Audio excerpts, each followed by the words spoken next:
Satan contrefait Dieu lui-même. Il se déguise en ange de lumière. 2 Corinthiens 11, 14. Satan contrefait l'Église de Dieu par sa synagogue de Satan, Apocalypse 2, 9. Il contrefait les œuvres de Dieu par ses signes et ses prodiges menteurs, 2 Thessaloniciens 2, 9. Il y a une vie contrefaite et il y a des dons contrefaits, semblables à ceux du Saint-Esprit.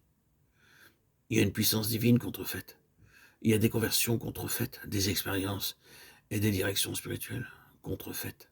Satan se servira des Écritures d'une manière fausse pour s'opposer à ce que Dieu veut nous dire par elles.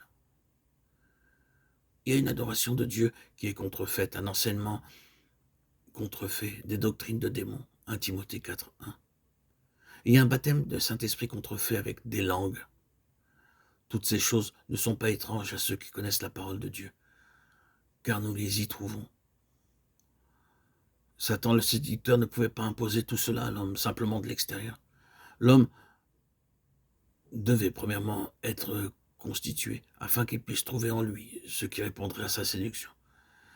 Il fallait qu'il eût pour tout cela quelque chose dans l'homme qui soit l'organe nécessaire.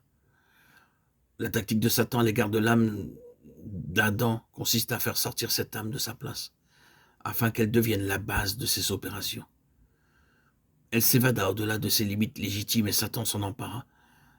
C'est ainsi qu'une alliance s'établit entre l'âme, la psyché de l'homme et les puissances du mal, les esprits séducteurs, 1 Timothée 4, 1. L'objectif était atteint, la faculté de discerner le bien et le mal, et Dieu le toléra. L'homme est devenu comme l'un de nous pour la connaissance du bien et du mal, Genèse 3, 22. Mais à quel prix? La connaissance n'est pas mauvaise en soi, bien qu'il serait mieux pour l'homme de ne pas connaître certaines choses. C'est la connaissance en dehors de Dieu qui a fait de l'homme un prisonnier, un esclave, et qui lui a coûté cette haute connaissance qui est la vie éternelle. C'est ici la vie éternelle, qui le connaisse toi, le seul vrai Dieu, et celui que tu as envoyé, Jésus-Christ. Jean 17, 3. Le prix en fut une intelligence obscurcie, Éphésiens 4, 18. L'apôtre Paul, qui a dit « Dieu trouva bon de révéler son Fils en moi », Galates 1, 15, a aussi souligné le fait que cette révélation dans la pensée du Seigneur devait faire de lui un instrument pour lui ouvrir les yeux afin qu'il passe des ténèbres à la lumière et de la puissance de Satan à Dieu. Acte 26, 18.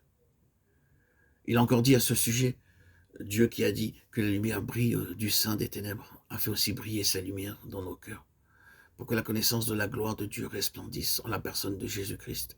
2 Corinthiens 4, 6.